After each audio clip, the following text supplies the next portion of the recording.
Hi, I'm Anna. I've been with Rob for quite a while now. We met in college, got married soon after, and have been together for 15 years. Life with Rob was generally peaceful. We lived in a decent house, had good jobs, and shared a bunch of common interests, but there was always something missing: a child. You see, we tried for years to get pregnant. We visited doctors, tried different treatments, and even considered adoption. But nothing worked. As time went on, the strain of our childless reality began to pull at our once strong bond. Arguments became frequent, and the future started to look a bit gloomy. But then, one day, something changed. It was a regular Wednesday morning. I woke up feeling a little queasy. Thinking it was something I ate, I brushed it off. But then I remembered I had missed my period. Could it be? I quickly rummaged through the bathroom cupboard and found a leftover pregnancy test from years ago. Without wasting a moment, I used it. Waiting for the result felt like the longest 3 minutes of my life. When I finally dared to look, it was positive. My heart raced. We were pregnant. The joy, the excitement, the fear, it all rushed in. I had to tell Rob. He was in the living room, engrossed in some paperwork. Taking a deep breath, I walked up to him, the test still in my hand. "Rob," I began, trying to keep my voice steady. "I'm pregnant." He looked up, his expression unreadable. Then he said, "Are you sure? I mean, at this age? Is it even safe?" I was taken aback. This wasn't the reaction I was expecting. "I took the test, Rob. It's positive." He sighed. "Anna, you know how hard it's been. And now, at 37, do you know the risks?" I felt a sting of hurt. "I thought you'd be happy," I whispered. "I am. I'm worried about you. About us," he replied, his voice softening a bit. "We've waited so long for this, Rob. We can't let fear dictate our happiness now," I countered. He looked down, avoiding my gaze. "Have you considered, maybe, not going through with it?" I couldn't believe my ears. Terminate the pregnancy? No, Rob. This might be our only chance. We sat in silence for a while, the weight of our situation pressing down on both of us. I wanted him to be as overjoyed as I was, but at that moment, all I saw in his eyes was fear and uncertainty. That night, as we lay side by side in bed, I held on to hope. Hope that our child would bring us closer again. Hope that our love was strong enough to overcome any challenge. And above all, hope for the future. The next few months were tough. As days turned into weeks, it became clear that this pregnancy wasn't going to be easy. I was often sick, nauseated, and felt exhausted all the time. But each little kick from inside reminded me why it was all worth it. One day, after feeling particularly weak, I collapsed. Thankfully, Rob was home and immediately rushed me to the hospital. As I lay on the cold hospital bed, surrounded by beeping machines, I felt more vulnerable than ever before. "Is she going to be okay?" I heard Rob ask Dr. Mitchell, his voice laced with worry. "She needs rest," Dr. Mitchell replied. "Her body is under a lot of strain due to the pregnancy. It's imperative that she stays relaxed and avoids any stress." That hospital stay was the first of many. Each time I was admitted, I'd watch Rob from the window, pacing back and forth in the hospital corridor, talking on the phone, sometimes even arguing with the billing department. One evening, as I lay in the hospital bed, Rob walked in with a weary look on his face. He looked like he hadn't slept for days. "I met with Dr. Mitchell," he began. "He said we need to consider the possibility of bed rest for the remainder of the pregnancy." I nodded slowly. "If it's best for the baby, I'll do it." Rob sat down next to me, holding my hand. "I'm sorry, Anna. I wish I could do more to help." I squeezed his hand. "You're here with me. That's more than enough." However, as the days went by, Rob's visits became less frequent. Sometimes he'd call, other times he'd send a text saying he was caught up with work. But the distance between us seemed to be growing. During one of my longer hospital stays, I was feeling particularly low. Missing the comfort of my home, I asked a nurse if I could use the phone to call Rob. "It's been 3 days," I said, trying to keep the tremor out of my voice when he answered. "You haven't visited." "I know, Anna. It's hard for me." Seeing you like this, he admitted. Rob, I need you, now more than ever. Silence. I'll try to come by tomorrow, he finally said, his voice distant. But tomorrow turned into the day after, and soon a week had passed. Feeling isolated and alone, I confided in my nurse, Lisa. He's probably just scared, she suggested, trying to be comforting. Sometimes, when people can't handle situations, they distance themselves. One morning, after a particularly difficult night, Dr. Mitchell came into my room. I think it's time we discuss the birth plan, Anna, he began cautiously. There are some decisions to be made. Rob, despite his absences, was there for that discussion. We sat, hand in hand, listening to our options, praying for the strength to make the right choices. Days turned into weeks, and as the date approached, I felt a mix of excitement and apprehension. But I held on to hope, believing that once our child arrived, everything would fall into place. Little did I know, the hardest part of our journey was yet to come. The first moments of holding my daughter, Emma, in my arms were moments of pure bliss. Her tiny fingers, her soft cooing sounds, it felt like a dream. But that dream was quickly shattered by Dr. Mitchell's grim announcement. Anna, Rob, he began with a heavy sigh, there are some concerns regarding Emma's health. We've observed some abnormalities that suggest she might have a severe condition. Rob's face paled. What are you talking about? We'll need to run more tests to be certain, but it's important you're both prepared, Dr. Mitchell replied, his voice gentle but firm. That evening, as I cradled Emma, Rob walked into the room, a storm brewing in his eyes. He looked at me, then at Emma, and took a deep breath. Anna, he started, his voice shaking. How could you? Giving birth at this age? We knew the risks. Tears welled up in my eyes. Rob, I thought we wanted this. I thought we wanted a family. He was nearly shouting now. You should have considered an abortion. Why bring a child into the world with so many complications? Because of your selfishness, we now have a possibly sick child to look after. I was shocked. Rob, she's our daughter. We should be together in this, not pointing fingers. His face was red with anger. I can't believe I'm in this situation. I can't raise a child with potential disabilities. It's not the life I imagined. As the weight of his words sank in, a cold dread filled my heart. So, what are you saying? Rob hesitated for a moment. I don't think I can do this. I can't be here, not like this. It felt like the floor had been pulled from beneath me. You're abandoning your daughter because she might be different? He looked away, unable to meet my gaze. I just can't handle it, Anna. Devastation turned into determination. Fine. If you're leaving, then leave for good. But you'll have no claim over Emma. He didn't respond. Instead, he turned and walked away, leaving me with our newborn daughter, grappling with the uncertainty of our future. Asterisk, asterisk. The first few weeks after Rob left were the hardest. The house felt empty, the silence was deafening, and the reality of being a single mother weighed heavily on me. But every time I looked into Emma's big, innocent eyes, I felt a surge of determination. I was going to make sure she had the best life possible, no matter what it took. My sister Linda was a godsend during this time. She came over often, helping with household chores and looking after Emma so I could rest. One evening, as I was feeding Emma, Linda walked in, holding 2 mugs of hot cocoa. Anna, she began gently, you need to think about the future. Have you considered finding a place of your own? I sighed, looking around the home that held so many memories. I've thought about it, but the thought of leaving this place, it's just hard. Linda took my hand. I know, but think about Emma.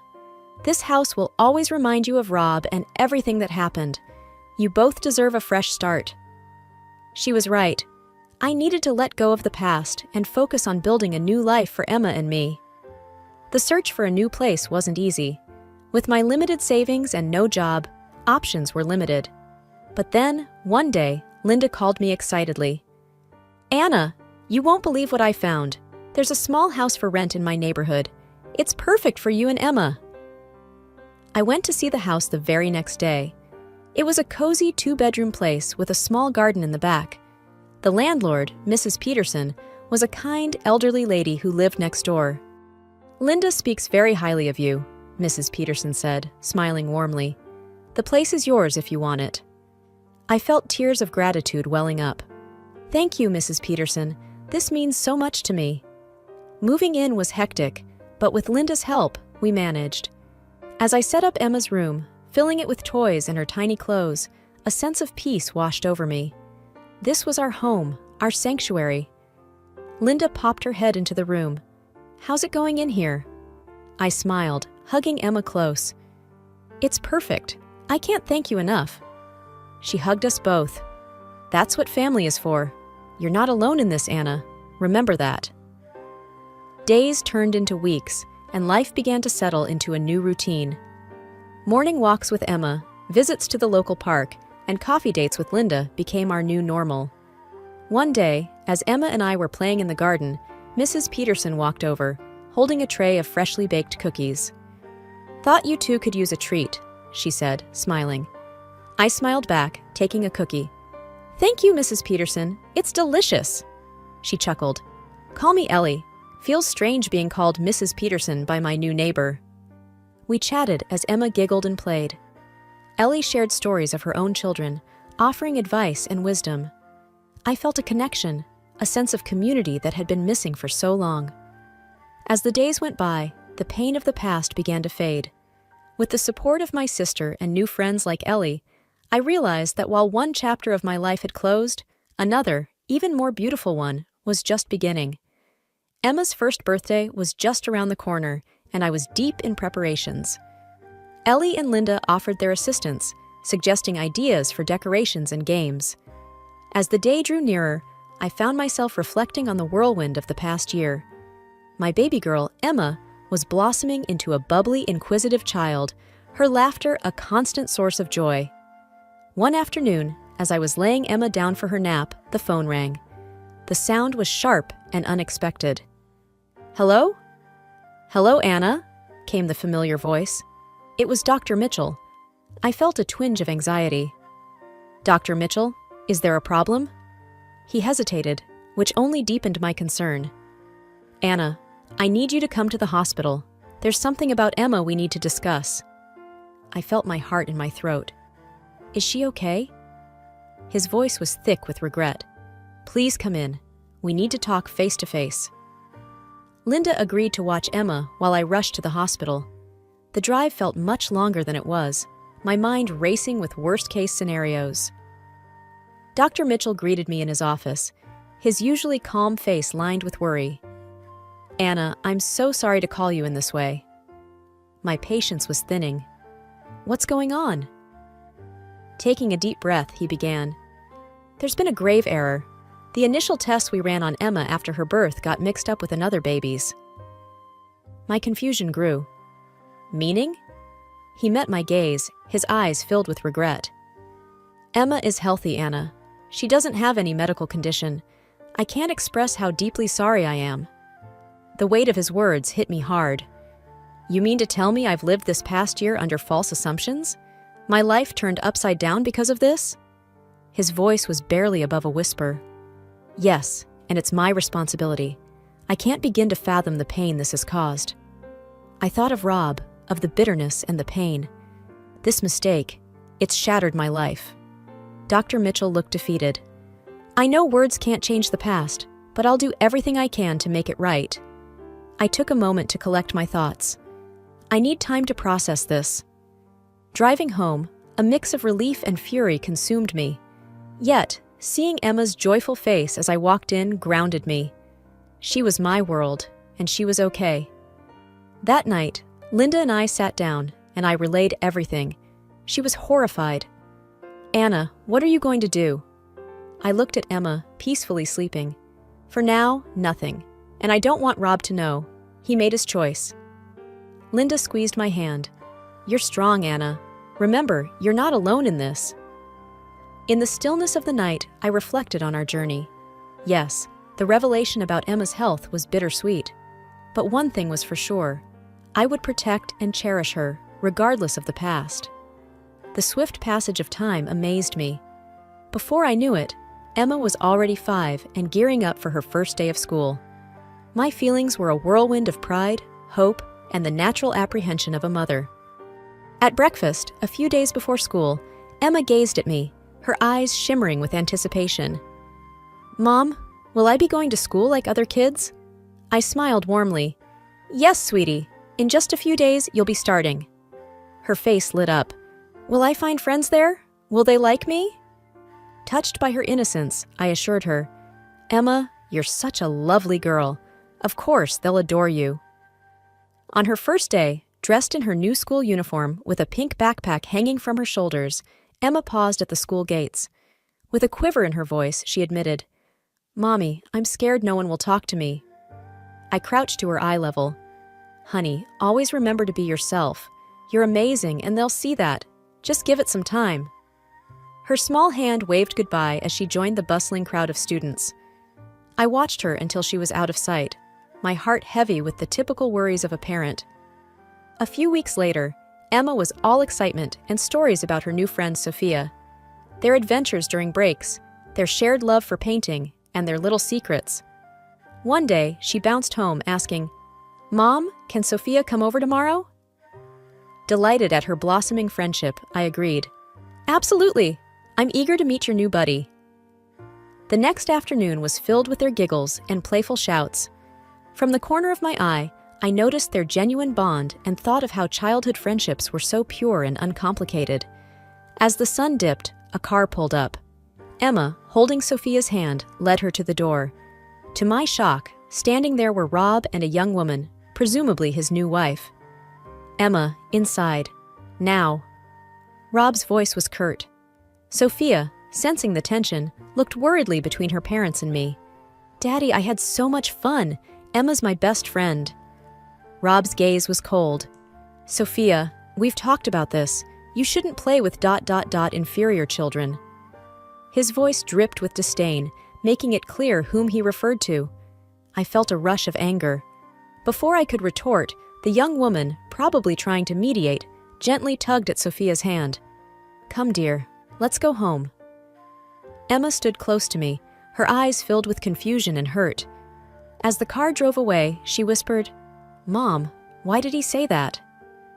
Holding her close, I replied, "Sometimes, sweetie, people don't say the nicest things, but always remember, you're wonderful just the way you are." That evening, as I tucked Emma in, I promised myself that no matter what, I'd always protect her from the cruel judgments of the world. Only days after the incident, my phone buzzed with an unknown number. I hesitated, then answered, "Hello?" A woman's voice, soft yet firm, responded, "Hi, this is Emily, Sophia's mother. Can we talk?" Surprised, I replied cautiously, "Of course. What's on your mind?" She hesitated. "I'd rather discuss this face to face. Can we meet tomorrow? There's a cafe around the corner from your house." After a moment, I agreed. "All right, see you at 10 a.m.? The next morning, I saw Emily waiting. She looked out of place, her pristine appearance contrasting with the laid-back vibe of the cafe. As I approached, she stood up, offering a polite, if slightly forced, smile. "Thank you for coming," she began, her eyes searching mine. "After the other day, I couldn't shake off a nagging feeling that there's more to the story than Rob's told me." I took a deep breath. "I'm not one to spread tales, but since Sophia is involved, I think you should know." She leaned forward, anticipation evident. "Please, tell me everything." Over the next hour, I unfolded our past. How Rob and I had struggled with fertility, my unexpected pregnancy, his disinterest, the misdiagnosis, his leaving, and my subsequent journey with Emma. I made sure to be factual, not letting emotion color the narrative. Emily sat stunned. "He never told me any of this. He said you were the one who left him, and he always painted such a rosy picture of your marriage." I shrugged. Sometimes people craft stories to cope, or to hide. She looked defeated. "I feel like such a fool. I thought our love was genuine, but now it seems like he was just replacing one life with another." "Emily," I started, my tone firm, "it's not about him anymore. It's about Sophia and Emma. They've formed a bond. I don't want Emma to suffer because of our past." She nodded. I completely agree. Children shouldn't be dragged into adult disputes. As we parted, I felt a weight lifted. For the first time, I felt like I was truly free from Rob's shadow, having laid our past bare. That evening, as Emma played with her toys, she looked up. Mom, will I see Sophia again? Smiling, I said, Yes, sweetie, you will. And always remember, your past doesn't define your future. You do. My phone buzzed on the coffee table, startling me from my thoughts. Rob's name flashed on the screen, a name I hadn't expected to see in a long time. Hesitating for only a moment, I answered. Anna. Rob's voice was filled with a mix of anger and desperation. Do you have any idea what you've done? I frowned, taken aback. What are you talking about? Emily left me, he spat out bitterly. She filed for divorce, and she's taken everything. I've lost almost everything, Anna, and it's all because she spoke to you. I could hardly believe what I was hearing. Rob, you made your choices. I just told her the truth. There was a heavy pause. She also told me about Emma, that she's healthy. You never told me. Why would I? After everything you said, after everything you did, you didn't deserve to know, I retorted. Rob's voice grew softer, almost pleading. Anna, I made a mistake. I realize that now. I want to be there for Emma. I want to be there for you. We can be a family again. I scoffed in disbelief. Now that your life's in shambles, you suddenly want us back? You're unbelievable, Rob. Anna, I know I messed up, but I've changed. Please, give me a chance. I could feel anger rising in me. You walked out on us, Rob. You called our daughter inferior and turned your back. Now that your little fairy tale with Emily has ended, you think you can just waltz back into our lives? Think again. He sounded desperate now. I was wrong, Anna. I see that now. Can't you give me another chance? No, I replied firmly. Emma and I have moved on. We're doing just fine without you, and we don't need or want you in our lives. But Anna... It's over, Rob. Goodbye. I ended the call, my heart racing. I took a deep breath, letting the emotions wash over me. Emma and I had each other, and that was all that mattered. I wouldn't let Rob's selfishness disrupt our peace. Whatever challenges lay ahead, we'd face them together.